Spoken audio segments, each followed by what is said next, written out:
Hello students, welcome to RSD online classes. स्वागत है आप सभी का हमारे इस YouTube channel RSD online classes में।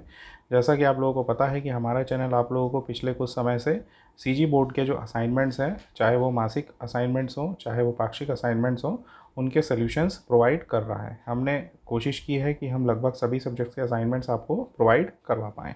तो उसी सीरीज़ को कंटिन्यू करते हुए आज मैं आप लोगों के लिए लेकर के आया हूँ पांचवा पाक्षिक मूल्यांकन, जो है कि है माह अक्टूबर का। उसमें सब्जेक्ट है, विषय है भौतिक शास्त्र और कक्षा है 12वीं। तो उसी के असाइनमेंट का सलूशन आइए हम शुरू करते हैं। तो सबसे पहला प्रश्न आपका लिखा हुआ है, विद्युत चुम्बकीय तरंगों में सबसे कम एवं सबसे अधिक तरंग दैर्ध्य वाली तरंगों के नाम लिखिए। तो सबसे कम होंगी गामा किरणें और सबसे अधिक होंगी दीर्घ रेडियो तरंगे। ठीक है। प्रश्न 2 है, विद्युत चुम्बकीय तरंगों की प्रकृति क्या होती है। तो विद्युत चुम्बकीय तरंगे अनुप्रस्थ तरंगे होती है। ठीक है। फिर नेक्स्ट है, प्रकाश के अपवर्तन की क्रिया में वेग, तरंगदैर्ध्य, आवृत्ति और आयाम में से क्या अपरिवर्तित रहता है। तो आवृत्ति अपरिवर्तित रहती है, शेष राशियाँ परिवर्तित होती रहती हैं। ठीक है। नेक्स्ट है, लेंस में 2 फोकस बिंदु होते हैं जबकि गोली दर्पण में केवल 1, क्यों। तो लेंस में 2 अपवर्तक सतहें होती हैं इसलिए 2 फोकस बिंदु होते हैं, जबकि गोली दर्पण में 1 परावर्तक सतह होती है इसलिए 1 ही फोकस बिंदु होता है। ठीक है। नेक्स्ट है, प्रिज्म से गुजरने पर किस रंग का विचलन अधिकतम होता है। तो बैगनी रंग का विचलन सबसे अधिक होगा प्रिज्म से गुजरने पर। अगला सवाल है, कला संबद्ध स्रोत किसे कहते हैं। तो ऐसे 2 स्रोत कला संबद्ध स्रोत कहलाते हैं जिनसे निकलने वाली तरंगों की आवृत्तियां बराबर होती हैं तथा जिनमें कलांतर शून्य होता है। ठीक है। अगला सवाल है, किसी पदार्थ का अपवर्तनांक कितना है, √2 है, तो उसके लिए क्रांतिक कोण का मान ज्ञात कीजिए। तो यदि क्रांतिक कोण को हम c से दर्शाते हैं तो अपवर्तनांक और क्रांतिक कोण के मध्य क्या संबंध होगा, sine c is equal to 1/μ। तो प्रश्न के अनुसार से म्यू का मान दिया हुआ है √2, तो sine c is equal to 1/√2 या c is equal to sine inverse 1/√2। तो साइन के किस मान के लिए होगा ये हो जाएगा साइन के 45 अंश के मान के लिए। इसका मान होता है 1/√2। ठीक है। तो ये हो गया आपका उत्तर, सी का मान होगा 45 अंश। ठीक है। प्रश्न क्रमांक 8, एक लेंस को पानी में डुबाने पर उसकी फोकस दूरी और क्षमता पर क्या प्रभाव पड़ेगा। तो लेंस को पानी में डुबाने पर उसकी फोकस दूरी बढ़ जाएगी इसलिए क्षमता कम हो जाएगी। ठीक है। अब अगला सवाल है, प्रश्न क्रमांक 9, तरंगों के अध्यारोपण का सिद्धांत लिखिए। तो अध्यारोपण के सिद्धांत के अनुसार जब 2 या 2 से अधिक तरंगे माध्यम के किसी बिंदु पर एक साथ पहुंचती हैं तो परिणामी विस्थापन उन तरंगों द्वारा उत्पन्न अलग अलग विस्थापनों के सदिश योग के बराबर होता है। यदि n तरंगे किसी बिंदु पर एक साथ पहुंच रही हैं तथा प्रत्येक तरंग के कारण उस बिंदु का विस्थापन क्रमशः y1, y2, y3 and so on है, तो अध्यारोपण के सिद्धांत से क्या हो जाएगा, y is equal to y1 plus y2 plus y3 and so on. ठीक है। इसके बाद अगला सवाल देख लेते हैं। प्रश्न क्रमांक 10 कहता है, व्यतिकरण के लिए आवश्यक 4 शर्तें लिखिए। तो व्यतिकरण के लिए क्या क्या शर्तें हो जाएंगी। व्यतिकरण के लिए शर्तें हो जाएंगी, पहला, दोनों तरंगों की आवृत्तियाँ समान होनी चाहिए। दूसरा, दोनों तरंगों के आयाम लगभग समान होने चाहिए। तीसरा, दोनों तरंगें एक ही दिशा में गमन करनी चाहिए। चौथा, दोनों प्रकाश स्रोत एक वर्णी होने चाहिए। ठीक है। अब प्रश्न 11 है, प्रकाशिक तंतु किस सिद्धांत पर कार्य करता है, इसके उपयोग भी लिखिए। तो प्रकाशिक तंतु जो होता है वो पूर्ण आंतरिक परावर्तन के सिद्धांत पर कार्य करता है। ठीक है। इसके क्या क्या उपयोग होंगे, इसके निम्नलिखित उपयोग हो सकते हैं। पहला उपयोग है इसका, चिकित्सा और प्रकाशीय जांच में प्रकाश नली की भांति इसका उपयोग किया जाता है। प्रकाशीय सिग्नलों के प्रेषण के लिए इसका उपयोग किया जाता है। चिकित्सा उद्देश्य के लिए शरीर के अंदर लेज़र किरणों को ले जाने के लिए प्रकाशिक तंतुओं का उपयोग होता है। इसके अतिरिक्त चौथा है, इनका उपयोग विद्युत सिग्नलों के ग्रहण और प्रेषण के लिए किया जाता है जो किन्हीं साधनों से प्रकाश में परिवर्तित कर दिए गए हैं। पांचवा है, अपवर्तन मापी के रूप में प्रकाशिक तंतु का उपयोग द्रव का अपवर्तनांक ज्ञात करने में होता है। ठीक है। अब हम आ जाते हैं प्रश्न क्रमांक 12 पर। प्रश्न क्रमांक 12 है, एक्स किरणों का उत्पादन किस प्रकार से किया जाता है, इसके 2 महत्वपूर्ण उपयोग लिखिए। ठीक है। तो देख सकते हैं, जब कैथोड किरणें या तीव्रगामी इलेक्ट्रॉन पुंज किसी उच्च गलनांक वाले भारी तत्व जैसे टंगस्टन या मॉलिब्डेनम आदि पर गिरते हैं तब इलेक्ट्रॉन की ऊर्जा से भारी तत्व के परमाणुओं की आंतरिक कक्षा के इलेक्ट्रॉन उत्सर्जित हो जाते हैं। ये उत्सर्जित इलेक्ट्रॉन जब निम्न ऊर्जा स्तर में आते हैं तो जिन विद्युत चुम्बकीय तरंगों का उत्सर्जन होता है उन्हें एक्स किरणें कहते हैं। एक्स किरणों का उपयोग कहाँ पर होता है, पहला है चिकित्सा क्षेत्र में टूटी हुई हड्डी का पता लगाने में, दूसरा है क्रिस्टल संरचना के अध्ययन में। ठीक है। अगला सवाल है प्रश्न क्रमांक 13, अपवर्तनांक 1.88 के कांच से दोनों फलकों की समान वक्रता त्रिज्या के उभयोत्तल लेंस निर्मित करते हैं। यदि 20 सेंटीमीटर फोकस दूरी का लेंस बनाना हो तो वक्रता त्रिज्या ज्ञात कीजिए। तो इसका हल इस प्रकार से होगा।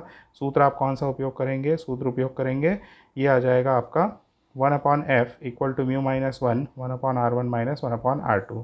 तो देख सकते हैं सवाल से म्यू की वैल्यू 1.88 है, एफ़ की वैल्यू 20 सेंटीमीटर है, r1 और r2 दोनों सेम होंगे क्योंकि लेंस हमारा उभयोत्तल है। ठीक है, तो यहाँ पर देख सकते हैं वैल्यू पुटअप कर दीजिए, तो सॉल्व करने पर आपको आंसर मिलेगा r इज इक्वल टू 35.2। ठीक है, अगले सवाल पर हम आते हैं। प्रश्न क्रमांक 14, संयुक्त सूक्ष्मदर्शी के लिए किरण आरेख खींचिए तथा आवर्धन क्षमता के लिए व्यंजक उत्पन्न कीजिए जबकि अंतिम प्रतिबिंब स्पष्ट दृष्टि की न्यूनतम दूरी पर बने। तो देख सकते हैं यहाँ पर ये इस प्रकार से किरण आरेख बना हुआ है। ठीक है, किरण आरेख इस प्रकार से आप देख सकते हैं, यहाँ पर ये ए बी वस्तु है। ठीक है, ये जो ए बी है वो वस्तु है। ठीक है, यहाँ पर ये वाला लेंस है प्राथमिक लेंस है, ये द्वितीयक लेंस है। ठीक है, यहाँ पर आप देख सकते हैं ये जो बनने वाला कोण है अल्फ़ा है, यहाँ पर ये जो कोण बन रहा है ये बीटा कोण है। ठीक है, और यहाँ पर ये जो प्रतिबिंब बन रहा है ए डैश बी डैश बन रहा है। ठीक है, तो इस प्रकार से ये इसका किरण आरेख है, इसको आप समझ सकते हैं। मैं सीधे आवर्धन क्षमता को यहाँ पर आप लोगों को क्लियर कर देता हूँ, एक्सप्लेन कर देता हूँ। आवर्धन क्षमता किस प्रकार से होगी, अंतिम प्रतिबिंब द्वारा निर्मित दर्शन कोण और स्पष्ट दृष्टि की न्यूनतम दूरी पर रखी हुई वस्तु के द्वारा निर्मित दर्शन कोण के अनुपात को संयुक्त सूक्ष्मदर्शी की आवर्धन क्षमता कहते हैं। तो आवर्धन क्षमता का सूत्र क्या हो जाएगा, आवर्धन क्षमता का सूत्र होगा अंतिम प्रतिबिंब द्वारा निर्मित दर्शन कोण बटे स्पष्ट दृष्टि की न्यूनतम दूरी पर स्थित वस्तु द्वारा निर्मित दर्शन कोण। तो वैल्यू इसकी क्या हो जाएगी, m is equal to beta upon alpha. अब क्योंकि अल्फ़ा और बीटा के मान बहुत ही कम होते हैं तो अल्फ़ा को आप किसके इक्विवेलेंट मान सकते हैं, 10 अल्फ़ा के, और बीटा को आप 10 बीटा के इक्विवेलेंट ले सकते हैं। तो m इज इक्वल टू हो जाएगा 10 बीटा बटे 10 अल्फ़ा। अब चित्र से आप देख सकते हैं कि 10 बीटा की value A dash B dash upon E B dash होगी और 10 अल्फ़ा की value A B upon D होगी, जहाँ पर डी कौन सी वैल्यू है, ओ बी के इक्वल है। ठीक है, ये आप चित्र से देख सकते हैं।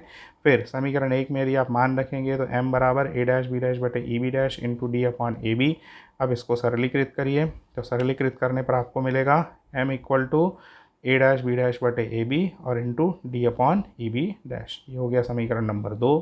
अब देख सकते हैं त्रिभुज ए ओ बी और त्रिभुज ए डैश ओ बी डैश ये समरूप हैं, तो समरूपता का गुण हम यहाँ पर लगाएंगे, A dash B dash upon A B is equal to O B dash upon A B, यानी समान भुजाओं का अनुपात बराबर होगा। ठीक है, अब समीकरण 2 में ये मान रख दीजिए, तो समीकरण 2 से आपको मिल जाएगा m is equal to O B dash upon O B into D upon E B dash. ये समीकरण नंबर 3 हो गया।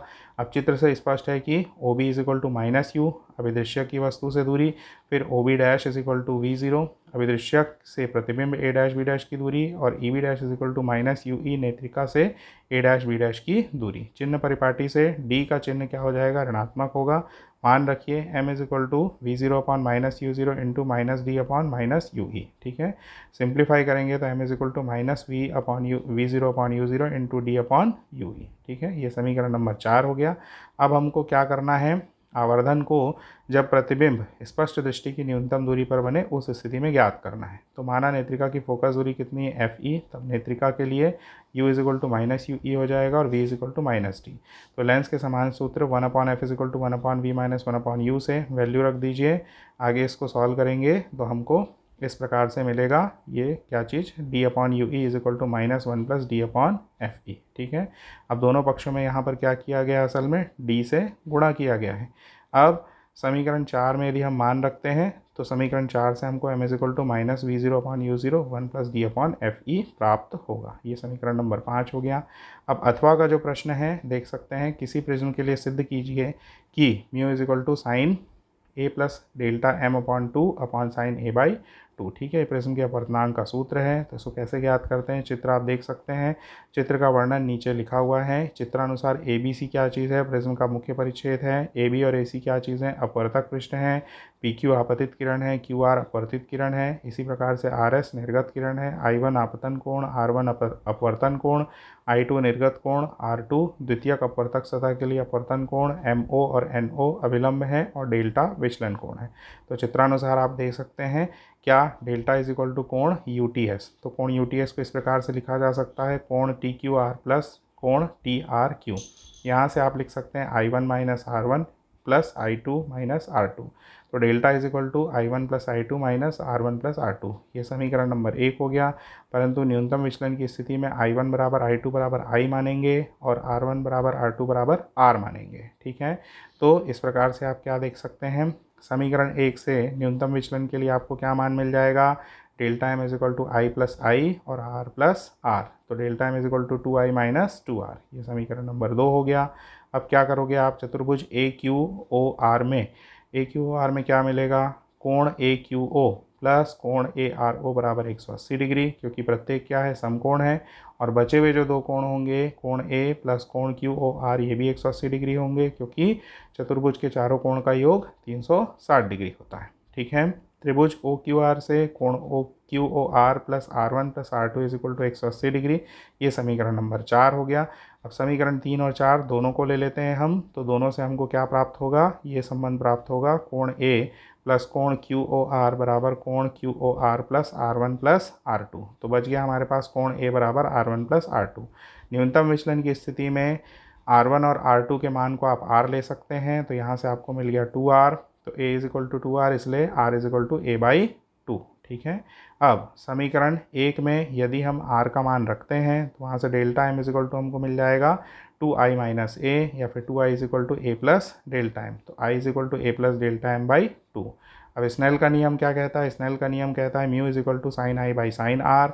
आई और आर के मान हमको मिल चुके हैं, आई और आर के मान इस फॉर्मूले में रखने पर mu is equal to sine A plus delta M by 2 और sine upon sine A by 2 हमको प्राप्त होता है। तो यही प्रिज्म के अपवर्तनांक का सूत्र है। प्रश्न क्रमांक 15 पे हम आ जाते हैं।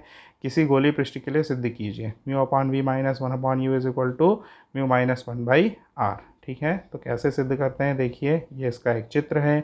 ये चित्र आपको दिखाता है गोली परावर्तक सतह, अवतल गोली परावर्तक सतह। ठीक है, यहाँ से आप देख सकते हैं इस तरफ का जो माध्यम है वो वायु है, इस तरफ का म्यू अपवर्तनांक वाला माध्यम है। ओ से कोई प्रकाश किरण इस दिशा में चल रही है, अपवर्तन के पश्चात वो किस दिशा में चली जाएगी, इसको आप देख सकते हैं, ये इस प्रकार से इस दिशा में चली जाएगी। ठीक है, और यहाँ पर बाकी जो अभिलंब वगैरह और ये सारी चीज़ें यहाँ पर बनाई गई है। यहाँ पर कोण भी आप सारे देख सकते हैं, अल्फा कोण कहाँ पर है और बीटा कोण कहाँ पर है, ये सारी चीज़ें। ठीक है, अब माना APB एक अवतल तल का मुख्य परिच्छेद है।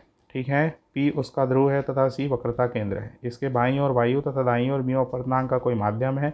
इसके मुख्य अक्ष पर बिंदु आकार की कोई वस्तु O रखी है, जिसका अपवर्तक तल द्वारा आभासी प्रतिबिंब I बनता है। ठीक है, चित्रानुसार आप देख सकते हैं आपतन कोण कितना हो जाएगा, कोण OMC बराबर I, अपवर्तन कोण हो जाएगा कोण LMN बराबर कोण IMC बराबर R।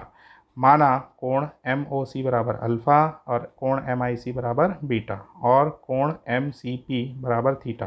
तो स्नेल के नियम से क्या हो जाएगा, mu is equal to sine I by sine R. यदि आई और आर के मान बहुत छोटे हैं तो म्यू इज इक्वल टू आप आई अपॉन आर लिख सकते हैं। तो i is equal to mu r मिल गया, ये समीकरण नंबर 1 हो गया।